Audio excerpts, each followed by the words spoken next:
No, not you. Oh, yeah, you okay with Oh, for the recording? video? Yeah, you Sure. Yeah, okay, great. Let's touch you face up on the table. Good Try fine. faces. Hey, your head should be here. Yeah. Okay, one arm. So, Kalia's already said that there's some issues with this, flexion, abduction, a lot of movements here. We already observed that there's some tightness in the pecs. There's definitely some rotator cuff issues, so we're going to address all of that. Lying on the table. Am I straight? No, you're good, you're good, you're good, you're good, you're good, you're good. I'm just going over some assessment things here. We may notice like how the hands are lying. There's maybe some tightness along here in the forearm. Definitely favoring more pronation here, back to what I was talking about earlier, than here. It says a little, well, you saw both sides there. But there's more supination here and there's more pronation here. So I'm guessing that improving that all the way without going to significantly help. And if I may begin, then that will begin. Okay, so I really want to see immediately what's going on with the scapular-humeral rhythm, right? So how does the scapula move to facilitate all other ranges of motion? So even though we call it scapular-humeral rhythm, the clavicle, the SC joint is definitely going to be included in that. So moving it around, what I am noticing immediately is that A, there's some tightness right here in your upper traps, elevator as well. And B, every time I try to send you into retraction, there's a bit of a resistance, which falls into the neck. My pressure is too high. Please. Yeah, I'll let you know. Yeah, let me know. I'll scream. Yeah. So that's back to that what we're talking about. Just like that, those reminders. Always reminding that even though I'm the person doing the work, and clearly in this case I might be slightly bigger than she is, that you are the most powerful person in the room. Always and forever. Cool? Cool.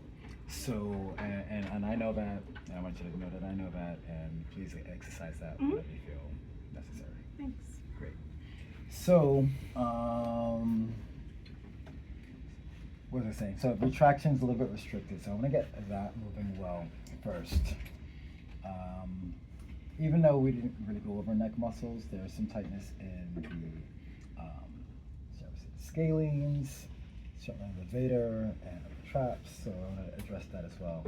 My fingers are sinking into the medial border of the scapula, so I'm getting into like rhomboids, a little higher up, we're getting into the mid-traps, and I want to release that as well. We're going to get more focused on the rotator cuff in a bit, but I want to release those big guys first because I think it's going to make the rotator cuff a little more pleasant, and that is important. It's going right into the belly of infraspinatus. Can be really painful for a lot of folks. It's one of those points. So I don't want that to be an issue that takes you away from relaxing into work that you need. So right now I'm sinking around articulated deltoids, but I'm also sinking into some of those attachment points. So if you're rotator cuff on the the tendons, and I'm also sinking into that medial border muscles because I want to promote this idea of the chest opening up. So first off, just sink it in there. I am using a decent amount of pressure to see if we can get that to release. So my fingers are definitely driving upward. The more you practice, the stronger your fingers will get, so that'll get easier. I remember when I first yeah, I was like, oh, this hurts. No, it feels like nothing. It's fine. Great. So I worked on that a bit, and it already started to release a bit, which we love. So, okay, I want to get into pec minor, because pec minor protracts the shoulder, and that seems to be getting in the way of getting the shoulder to fully retract and fall back. So how do we do that? So we talked about different ways to approach, right? The breast tissue, you can use a ridge hand, right? That will be considered a non-sexual touch to move, and you move the breast tissue out of the way, right? So I just kind of move it out of the way, the muscle's there, and I sink in. You can, of course, do that with you can do that with fingertips even, but look up where my fingers are going. It's very clear and distinct that it's going right into the muscle. This is super important, right? Don't be willy-nilly about it. Like this is the work that people need. You're gonna be really precise so you can get the best results, and of course, manage and maximize this feeling of safety at all times. So here I am, right on pec minor. I'm sinking right into it. It's very clear that there's no like energy going towards breast tissue, so you know we're all good. So, how do you feel? Good. Yeah, right. So, at the same time, we can start playing around a little bit with the anterior deltoid, and of course, we get closer to that coracoid process where the pec minor attaches. So now I'm pulling in the two directions at once, right? So we've got the pec minor muscle belly here. We've got the attachment point more like here, and then I'm pulling this direction and that direction at once because ultimately I want the shoulder to fall back into retraction. So right now it's too much in protraction. So, cool. It's already changing. How are we doing with pressure? It's good. Love it. I'm using vibration, which once again shows a lot of specificity because I'm clearly just leaning to that one point. Cool. Again, a little check. I did the scapulohumeral rhythm again. Definitely shoulders already starting to roll back a bit more. There's a little trouble right here by your rhomboids major. So you're gonna release that a little bit. So generally, like when you think about muscle locations, the minor muscle is almost always on top of the major. I think there's one situation where it's that's not the case, and I'm just blanking on that right now. I think it's the suboccipitals. But otherwise, minor is always on top of major. Teres minor is above teres major. Rhomboids minor is on top of rhomboids major. Yeah, so cool. So I want to see, because I feel like I've gotten some pretty good movement here. I want to see what's happening with the external rotation. So there's some restriction here, right? There's no restriction here, which I'm a little surprised about, but there's a little bit of restriction here. So when I bring it here, I want to follow the tension points down, and I feel like I'm coming into a little trouble in your pronators. So we're not going to belabor it because that's like Lighten up a little bit. yes, Thank not you. a problem, not a problem, but cool, right? How's that? That's perfect. Cool. Thank you for letting me know. Mm-hmm. And every time a client corrects you, thank you for letting me know. Because we're going to reinforce and re-acknowledge the fact that they are the ones empowered you. This is their treatment, and we have the honor and privilege to be chosen to work with them in that process. So that's super important. So right now I'm just testing pronation versus supination under the auspice of maximizing shoulder internal and external rotation because they are intimately connected. So what I was saying in the previous video that we watched, that there's one area that she didn't look at, and it's fine. She did a lot of amazing things, but I just wanted to show you guys this as another avenue towards facilitating healing. So, write it out. Use too much pressure. It's like super tender, I think. Yeah, right. And I do think it's a big clue in what's going on with the shoulder. So, so you have a pronator teres here and a pronator quadratus here. Once again, we'll go over it more in detail later on. I'm going to hit on it very quickly because I do want to definitely continue our focus on the muscles that we did go over today for biceps, pecs, lats. That's okay. That was touching your limit. No, it's okay. Yeah. Good. So, once again, I said I didn't want to play with, but I did want to work on it a little bit. So, is that okay? Good. So we have much better medial rotation now, much better external rotation. There's a little bit of resistance there. So, take a peek at supinator, because why not? How's that right there? We're good? Okay, love that. I still have a finger sneaking on to pronator teres, because why not? We're going to get movement going in all directions. So I'm taking it into and out of pronation and supination because I want to see where I can get the most bang for my buck, and that seems to be right here. Supinators are kind of a longer muscle that kind of does a little diagonal, like a little curly like a barbershop or a candy cane. Yeah. Okay, let's see. Okay, I love that. That's moving much better. That's already moving a bit better. What's the pain level there? Smooth. 4. 4 is still something of significance, so we have some more to do. So the move I've been working on each week, we're gonna do a bit of Yanga. So in the video that you guys watch, she did it this way. So I don't like doing it this way because I feel like it's easier to contact the breast tissue, so I have to be way more judicious in my setup. I'm gonna little adjustment there. Yeah, Nice. what I saw. Yeah. So that's cool. I like doing it this way because it's easier for me to set my hands up. Right? So maybe if I was a woman therapist, maybe I'd feel less whatever, but I like to be really, really, really clear. Because I will touch people any and everywhere, provided that it makes sense. However, I want to do it in a way that feels safe. You know? So I like this setup because to me this feels well, safer for me because it's like very clear to me that I'm all clear. So if it feels safer for me, I'm guessing it's going to feel safer for you as well. So once again, my fingers are here. I'm driving down. You can let go. Unless it hurts. And if it hurts, and if No, it let hurts, go. yeah, and if it hurts, just let me know and I'll do something different. I'm putting in the arm into this form into supination because we want to train that because we're stuck in pronation. I'm driving the shoulder back in space, so it's almost like a retraction moment. I'm also using this hand to depress the shoulder blade a bit.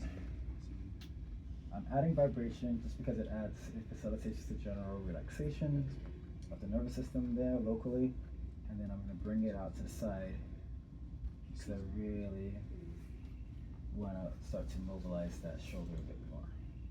So we've got a low force mobilization happening here, which is 100% in the scope of practice. And it's a variation of what you guys saw in that previous video. And then I'll send this video to you guys as well so you can go over it. So when I come this far, it gets a little tough because it seems like your pecs are still firing.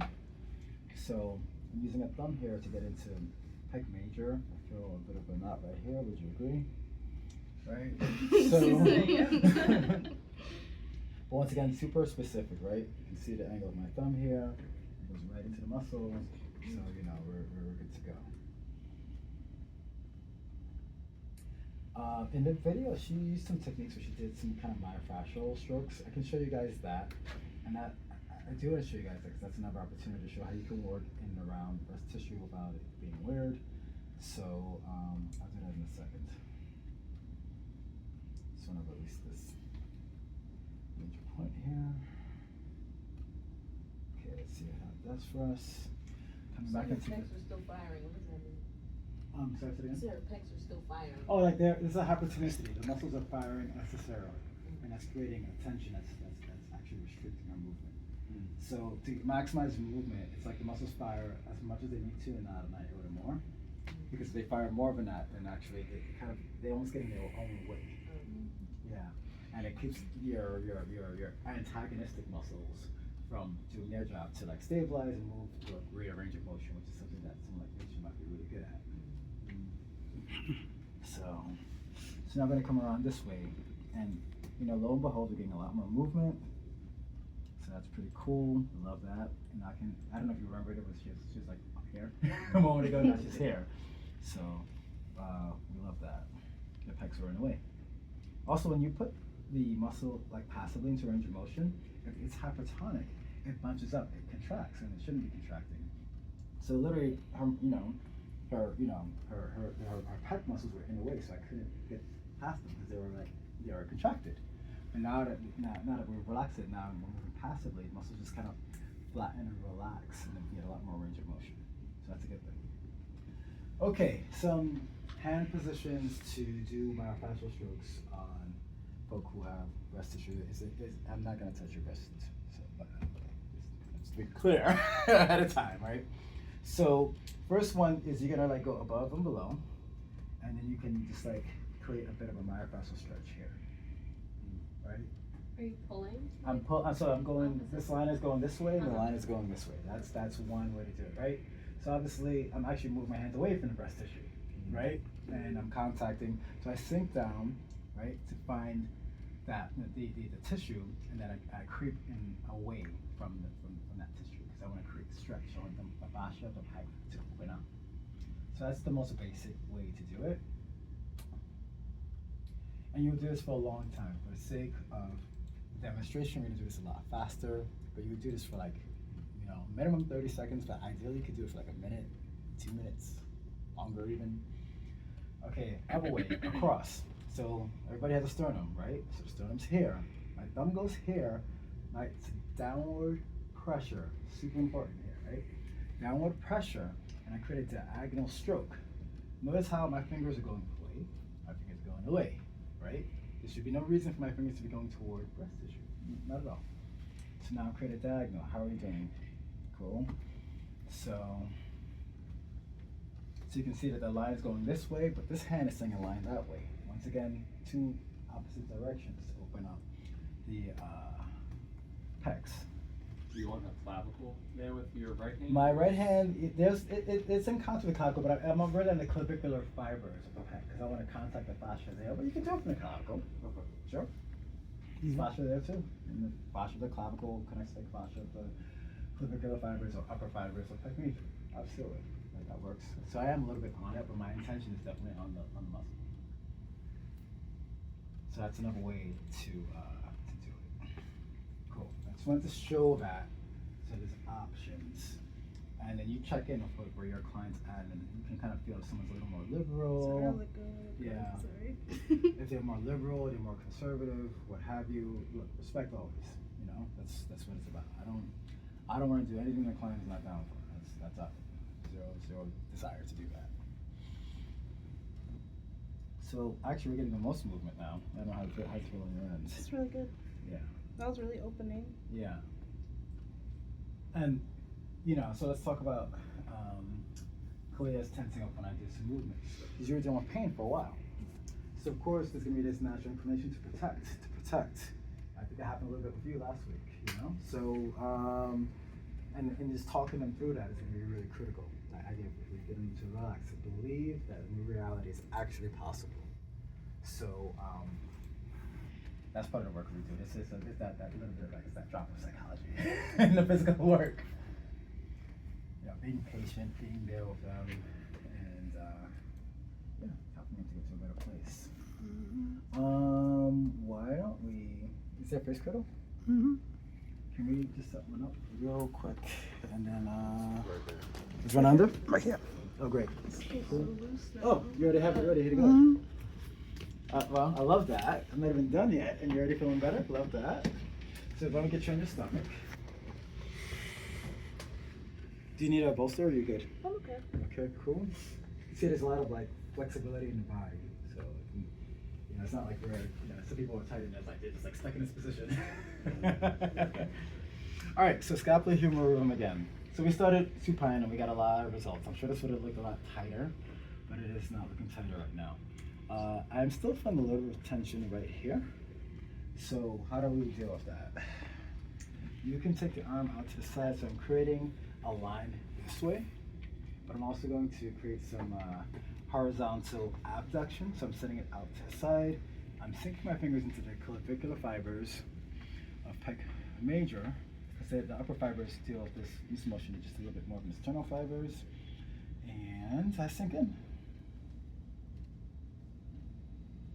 I create traction. That certainly doesn't hurt. It doesn't. When you say you feel tight and shit, you mean it feels like the muscles like Yeah, flexing? kind of bunched up. Bunched Yeah, up? kind of bunched up.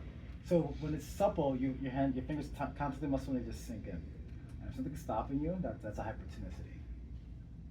And I don't care if the person's jacked to hell and back or a bigger human being or anything in between. If it's supple, you touch it, the fingers sink in. Or you heel the hand or whatever body part you're using, the elbow, doesn't matter. Okay, so that's already starting to feel a little different. I'm gonna get more into your sternal fibers. So still being careful with breast tissue. So how do I do that? I sink in and I focus on the muscle and I move away. So though I can't see, I'm still gonna be very conscious of like who I'm working with and how to be respectful. So sinking into the sternal fibers, sending a line this way, creating traction here. Pressure okay? Yeah. Some people, if they can be a little sensitive, so you just go down on the forearm. It's actually not as secure of a grip, which is why I tend to default to that. But if someone's getting pain, obviously you gotta do what you gotta do. So all good. Good. So we loosen that up a bit. Let me check the scapula here. That's looser. How you doing? Good. Yeah, it's a lot looser. So the handcuff muscles, right? Lats and teres major. So we're getting some nice movement here. I almost wish I assessed you before because I bet this would be not as cute looking. But we're getting a lot of movement here. In the video, she showed a cool way to stretch the tricep side line. You can also do it. You can do it prone. You can do it supine. I actually may turn you over again in a little bit and show you the supine version. But so what I like to do is create a line here, right? Because now we're stretching out the whole lateral side of the body. The little triceps here, it's gonna get a nice clean stretch, and corneas, of course, will also get a stretch. So I'm pulling that elbow toward me. I'm also, with my other hand, I'm pulling this way to maximize the fascial stretch. So muscle gets a real nice opening. You're doing pretty. You seem pretty comfortable with your arm up in a position that wasn't feeling so great. So that's a good sign.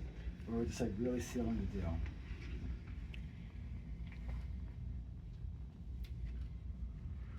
Cool. So I'm going to have you turn over one more time. Sorry, because I did forget one stretch. Sorry. And getting you move anyhow is going to keep you from getting too groggy. All right. So I think I showed this on Shantia week 1, but you know, I don't remember. Yeah, you did. Okay, great. So you're gonna hook, right? So a hook and a hook. Right? You come on down. You can also do this on your knee. You can be in a chair. You can do it. It's all good. You sink back and you create that stretch. You can see how the whole side of our body gets a nice stretch from there. If you want to make it a little more intense, you can add a little rotation. She's clearly handling well. I'm just checking in on like facial expressions, muscle, if the muscles are tensing up or anything like that. None of that's happening, so that tells me like it's good. But if I feel anything like that, I'll say, hey, you okay? We good? Sorry. So, checking that out. I have to give you guys time to work, so I will Wrap it up? wrap it up. Thank you so very much. Yeah, thank you. Thank you.